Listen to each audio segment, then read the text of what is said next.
আল্লাহর ইচ্ছায় নবী মুহাম্মদ সাল্লাল্লাহু আলাইহি ওয়াসাল্লাম আল্লাহর বাণী এবং জান্নাতের পথ সম্পর্কে আমাদের সুস্পষ্টভাবে জানাতেই তিনি আমাদের মাঝে বার্তা নিয়ে এসেছিলেন। 40 বছর বয়সে তিনি নবুয়াত লাভ করেন। স্বপ্নের মাধ্যমে যে সংকেত এসেছিল তা ধীরে ধীরে বাস্তবে রূপ নিতে শুরু করে। একাগ্রচিত্তে মনোনিবেশ করতে নবীজি হেরা পর্বতের গুহার শব্দহীন পরিবেশে যেতেন এবং ধ্যানে মগ্ন হতেন। সৃষ্টিকর্তা এবং ধর্মের গুরুত্বকে তিনি গভীরভাবে অনুধাবন করতেন। 40 বছর বয়সে নবীজি মুহাম্মদ সাল্লাল্লাহু আলাইহি ওয়াসাল্লাম যখন মক্কার পাহাড়ে পর্বতে একা একা ঘুরে বেড়াতেন, তখন পথের গাছ, লতাপাতা আর পাথরগুলো তার উদ্দেশ্যে বলতো, আপনার উপর শান্তি বর্ষিত হোক হে রাসূল আল্লাহ। সেই সময় রাসূলুল্লাহ সাল্লাল্লাহু আলাইহি ওয়াসাল্লাম ওনার আশেপাশে তাকিয়ে গাছপালা আর লতাপাতা বা পাথর ছাড়া কোনো কিছুই দেখতে পেতেন না।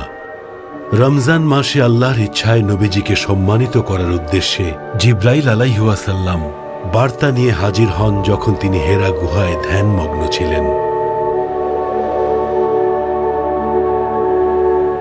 রাসূল সাল্লাল্লাহু আলাইহি ওয়াসাল্লাম রমজান মাসে সব সময় হেরা গুহায় যেতেন। এক রাতে হেরা গুহায় ফেরেশতা জিব্রাইল আলাইহিস সালাম তার কাছে আসেন এবং বলেন, পড়ুন।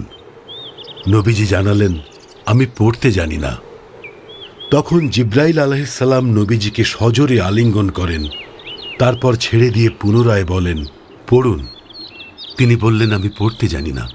তারপর ফেরেশতা আবার শক্ত করে কয়েক মুহূর্তের জন্য নবীজিকে জড়িয়ে ধরেন আর পুনরায় বলেন, পড়ুন। নবীজি আবারও ফেরেশতাকে বললেন, আমি পড়তে জানি না। এভাবে তৃতীয়বারের পর জিব্রাইল বললেন, পাঠ করুন আপনার পালনকর্তার নামে, যিনি সৃষ্টি করেছেন মানুষকে জমাট রক্ত থেকে। পাঠ করুন আপনার পালনকর্তা মহান দয়ালু, যিনি মানুষকে শিক্ষা দিয়েছেন যা মানুষ জানত না।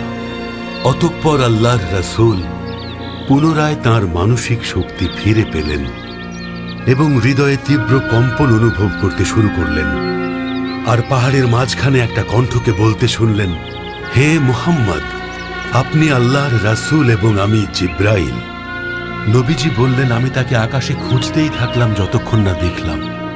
আমি দেখতে পেলাম একজন বিশাল মানুষের আকারে দিগন্তে তার বিরাটাকায় পা দুটি দুদিকে রেখে দাঁড়িয়ে বলছেন, হে মুহাম্মদ, আপনি আল্লাহর রাসূল এবং আমি জিব্রাইল। নবীজি আরো বললেন, আমি যেখানে ছিলাম সেখানেই দাঁড়িয়ে রইলাম আর তার উপর থেকে চোখ সরিয়ে নেয়ার চেষ্টা করলাম, কিন্তু যেদিকেই তাকাচ্ছিলাম আমি ওনাকেই দেখছিলাম। আর আমি যেখানে দাঁড়িয়েছিলাম এক চুলও নড়তে পারছিলাম না, যতক্ষণ না খাদিজার পাঠানো ব্যক্তি আমাকে খুঁজে পেল।